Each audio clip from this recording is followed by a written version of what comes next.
All right, so now I'm going to tell another funny story from one of my crazy life experiences. This one is when I accidentally went into Mexico and crossed into Mexico and didn't even know it. And it was just a atrocious experience. And yeah, I guess I'll take a second to tell you guys about it. So this is quite the wild story. Me and one of my buddies decided to go cross country. Back when I started laying tile, I ran my own crews. I was a young man. I was 20 years old. I built my own business with my own two hands and traveled the world. And at the end of my first year of doing business, my machines had to be serviced, and we're in the middle of Missouri. And my machines that we did the work with, they were $50,000 machines. There were two of them. And we had to take them all the way up to Seattle to be serviced. And I decided to take my best friend with me and go up to Seattle and just go along and see all the cool routes in the world along the way. And we loaded up 2 quads in the back of this trailer along with these 2 machines. This trailer's probably overloaded a little bit, but I had a 1-ton truck that could just pull it right on down the road. And we even stood them up in the back. They were stood up vertically in the back in order to squeeze everything in there. But his was a Raptor 660. It was pretty sweet. They were a pretty sweet quad. Mine was old Honda 450R, 4-stroke. And we were decked out, man. We had dune tires, normal tires, everything. And so we wanted to make a trip of it, and we decided to hit all the cool spots along the way. We went to the Grand Canyon. We went to the Redwood Forest. We went to Las Vegas. We went to all the cool spots, but we ended up going to the sand dunes in Glamis. So those that don't know, there's the biggest sand dunes in the United States by far, maybe in the Americas, is the Baja Coast over there, and Glamis is just this big area of just immense, beautiful sand dunes. You'd imagine like the Sahara or whatever, where it's just dunes and dunes as far as you can see. And it is a off-road enthusiast paradise. It is so freaking cool. There are these big bowls where you can just haul ass, and just our four-wheelers, they do 90 mile an hour. And you could just go as fast as you wanted in these bowls, and it's like you're on the walls, almost in those things where people ride dirt bikes in like a cage. It was just like a giant bowl, except 100 yards across, and you could just do whatever. And then these dunes where they have peaks like this, and you would just launch and go as far as you want and land down here. And it was just such an awesome time, and it was such a great experience. It was so cool. Once in a lifetime, we really sent our quads, and that's some of the biggest air I've caught in my life. And it's such a rush when you're looking up and driving up what looks to be just a mountain, and you see straight up in the air, and there's nothing but sky. And you're hitting this as fast as you can go, knowing that you're just going to launch and go soaring. And it takes such guts to be able to launch and send it like that. And it's just such a unique experience, and it's so much fun. So yeah, we were out there riding and having a good time, and we eventually met a couple of locals there they were from San Diego, just a little bit north there, and they were locals that knew the sand dunes. And we started just hanging out. We may have had a couple beers, and we were just having a good time, enjoying ourselves. And they decided they wanted to go out for a night ride, which in the desert, it is sketchy to go out in the night, because there's these things called razorbacks, even in the day, to where you're driving and the sand all looks the same and everything looks the same, but it just drops off out of nowhere, and you'll just be flying down 100 feet. I got a different story on that I might tell one day, but yeah, it's quite the danger to go out like that. But we were young and dumb, and we decided to go for a ride, and we went out night riding, and it's not my best decision at all I've ever made. But we were just, like I said, young and having fun, and so we went out riding, and man, it was one of the greatest rides of my life. for a while, we started to run out of gas, and I had to flip it to the reserve tank on my four-wheeler. And that's about the time things started to suck, because we then went to the other guys and had to stop and have a little conversation. And we were like, well, we need to go back to camp. Which way is camp, guys? You know, you guys are the locals. And before we left, they really confided in us and made us feel so comfortable that they were locals and they knew exactly where they were going. They knew how everything was set up. They knew the place so well, so we trusted them fully. And after we'd been riding for like an hour or 2 hours, you know, and just not paying attention at all where we were in this giant desert that's just immense, and we start looking around, and they're like, oh yeah, we for sure know. We think it's that way. And we're like, okay, yeah, this is definitely starting to get a little sketchy at this point. I don't have any gas. It's the middle of the night, and we're in the middle of the desert, in the middle of nowhere. And keep in mind, Glamis is literally right on the Mexican border. It touches Mexico. It's right on the border. And so we're driving, and we're getting ready to go back to camp, and all of a sudden we come across these posts. And it's just a white post in the middle of the desert sticking up.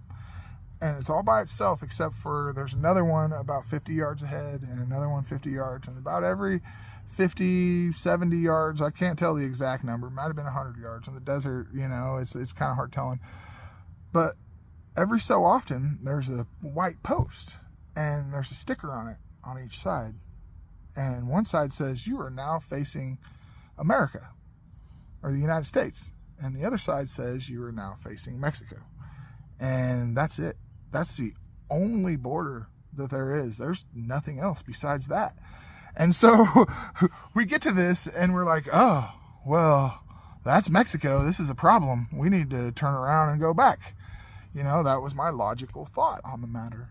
And so we get to it, and the guy's like, oh, man, we crossed into Mexico somehow. We need to go across over here and get back to where we're going. And I was like, no, man, we would have remembered if we would have crossed these posts before. I was like, this is saying that we're getting ready to go into Mexico. And he's like, well, no, if you think about the way the sticker's facing, it says you're now facing Mexico and you're now facing America. You got to go by where the sticker's looking. And I'm like, no, man, I think it goes by the way I'm looking. He's like, no, we know.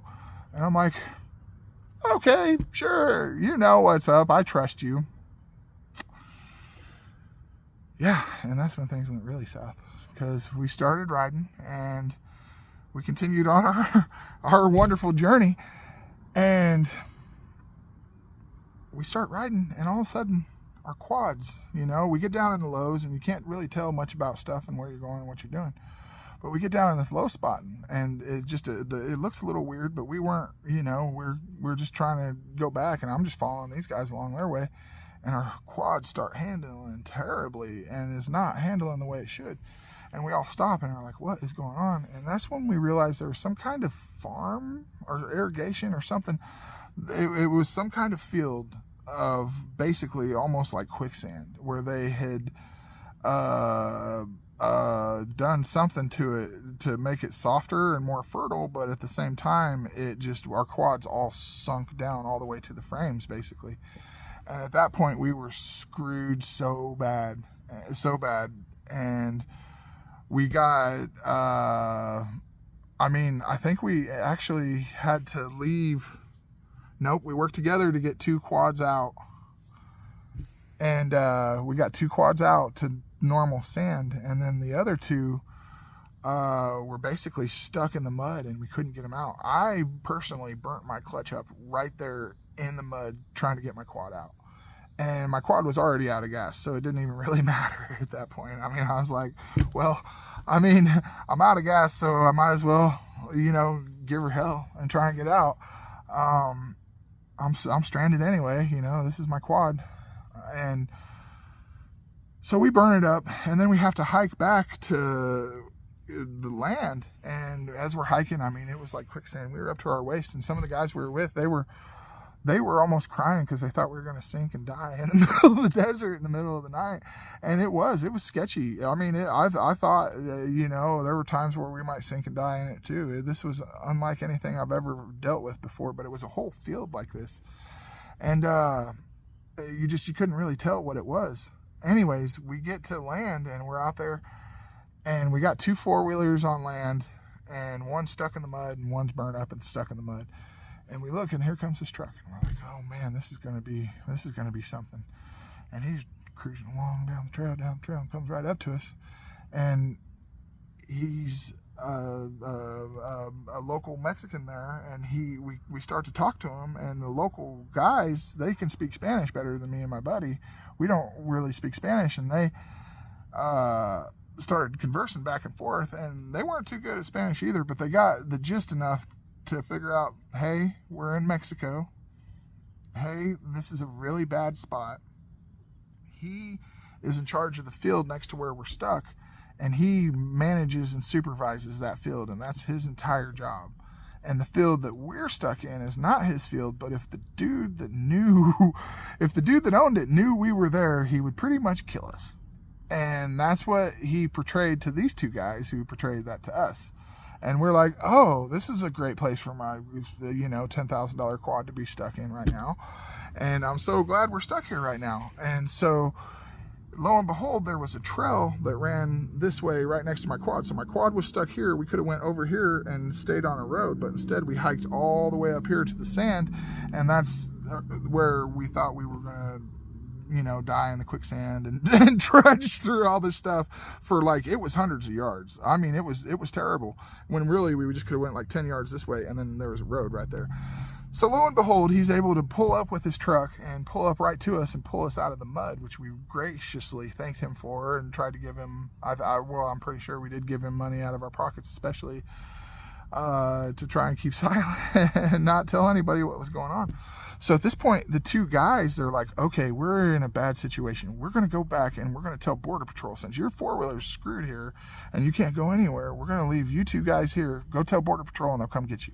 And we're like, okay.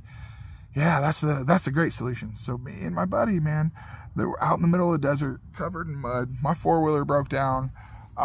His 4-wheeler, I think it had just, we had turned it to reserve tank too. So it was on reserve tank. We were both out of gas. And we were just basically screwed. And so we sit there by a campfire all night, and we took turns. And one of us would get up and go and find the wood, and then the other one would sit there and stoke it and keep it going until the other one would have to go up and get wood. And I was the guy that would stoke it. So I'd wake up, and we were using mesquite, just the most driest bushes. It was just bushes that we were using. And so it would dry up instantly. But if you didn't, you would sit there and freeze. It was so cold in the desert, you have no idea. So he would go up and he would get all the mesquite, and he'd come back and he'd just give me a pile of it, and then he'd fall asleep. And then I'd just wake up every 30 seconds or every couple minutes and just throw another stick on there, put another shrimp on the bobby, and just keep on putting sticks on there. And that's how we'd go all night, because if I could put all the sticks on there in a pile all at once, but they'd burn up instantly, and then we'd have no fire. It would be hot for, 15 seconds, and then it would be over. And so we just had to slowly do that all night, and it was terrible. So in the morning, we wake up and we look, and there's a whole bus full of people just coming out into that one farmer, the good farmer's field, and basically going out into the field. And we're like, oh man, we don't know any of these people. There's 50 people right there. This is bad. And so we wake up, and we had a strap, and that's all we had. And my poor buddy, he had to ride on my 4-wheeler, which is broke down. I'm the bigger guy. He's way smaller than me. So logically, he couldn't pull me. I had to be the one on the front 4-wheeler pulling him. And I rode his 4-wheeler, which was bigger. It's a 660 Raptor. And I just pulled him out of the sand dunes, and we just went over dunes, and we said, okay, they're that way, we're going the opposite freaking way. And we just took out and went over dunes. And I mean, I had to give her absolute hell to be able to do this. So I'm just basically sandblasting him because he's right behind me being pulled with these paddle tires on the 660. I mean, going up monster sand dunes. And when I say these dunes are monsters, I mean, imagine a mountain except just sand. And so I'm just roosting him, covering him in sand. I mean, it had to be the most terrible ride ever. And when I ride and I get right to the posts. I mean, I'm right there. And I get to the post, and I'm like, oh man, there's a Jeep way up on the hill. And right when we get to him, boom, 4-wheeler runs out of gas. And I'm like, oh no. So I look up on the hill, and I'm waving. And I'm like, man, there's a Jeep, there's got to be somebody, you know. And at this point, we're upset because our friends have bailed on us, and we're just glad to make it back to those posts and make it back to the U.S. because we knew we were so screwed, and our lives were definitely in danger. And so we're like, oh man, and we made it, you know. And I start waving down this Jeep. So this Jeep comes rolling down the hill, comes up to us, and it's a Border Patrol. And he's like, wow, man, we've been looking for you boys all night.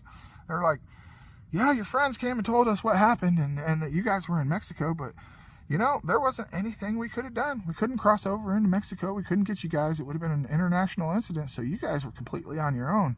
You know, we're real glad to see you guys here. People get murdered all the time for their quads and for their vehicles so they can run drugs back and forth. And they're like, this is one of the most dangerous areas ever. And you guys were in a serious danger there. You have no idea how bad it was. And we're just like, yeah, we kind of do a little bit, you know. I mean, that was really sketchy. That was really bad. Can you please give us a ride back to camp? And they're like, oh, yeah. No problem. You know, we got a tow strap here. So he towed us like a little train, a little engine that could, 2 4-wheelers at once back to camp. And with his Jeep, he pulled us all the way back to camp. And it was truly an experience unlike any I've ever had. But that was years and years ago, man. That was when I was 20 years old. So it would have been 22 years ago, something like that. I don't know if things have changed there on the border. I have went down there hunting since, and I know that there's sensors that they have in place, so the Border Patrol can kind of use sensors to tell if there's footsteps and stuff. But at the time, that's all there was, and I don't know if that's the way it is now. But it's just such a big area. It's really a hard solution to try and overcome the border problems, and I think that we should welcome people to this country in every aspect, but at the same time, we kind of want to protect it. So a lot of it would be local communities on how to do it, and deciding what routes to take.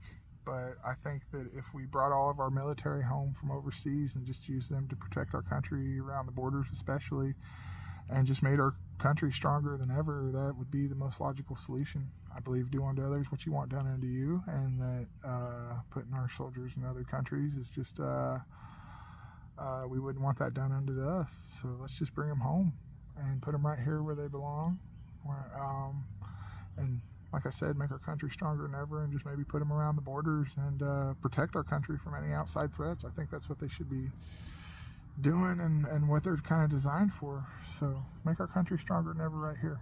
That's just my own personal thoughts on the idea. But this is just another funny story that I've just experienced in my life, and I've seen part of everything that's going on. I don't necessarily know that offense is the right answer, or that I mean, logically it's way harder to do. I think if we just, like I said, had sensors and maybe people to help out, and always try and keep more of a welcoming mentality and try and welcome outsiders, because this is a hard world we live in, and I could see why people would want to come here. It logically makes sense, and let's just try and ensure that the best people get here. I mean, that's a logical solution. So I see it from all sides. And I'm not trying to get too political in all this. I'm just trying to tell a funny story from my life. So I don't know how I got so far political down there. I'm sorry, guys. But it's just it's a funny story from my life that I thought I'd share with y'all. And like I said, I release inventions and funny stories from my life once a week. I'll be doing it for an entire year, so I should have at least 52 by the end of this. And I just release something every day, whether it's philosophy or anything, any kind of solution, anything to try and help the world. I try and release ideas like this, or something good, you know, whether it makes you laugh or an invention or whatever. So I appreciate everybody keeping up. Please like and subscribe, and yeah, thank you all.